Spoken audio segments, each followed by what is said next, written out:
para mamaya puro isda na lang ang makukuha natin. Lahat ba ng bato tanggalin? Pati ito tatanggalin? Wala, may gulong na! Ang pagtanggal ng mga artificial corals umaabot ng 1 oras.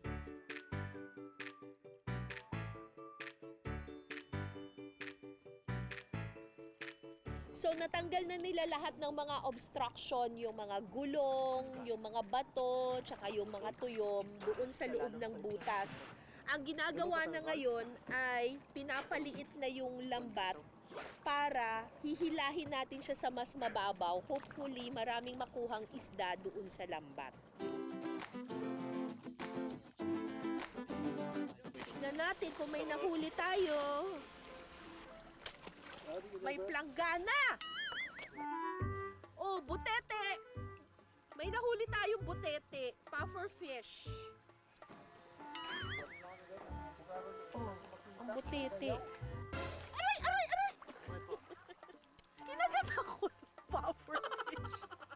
Kinagat ako ng puffer fish. Sorry naman po. Buti na lang naka-gloves ako.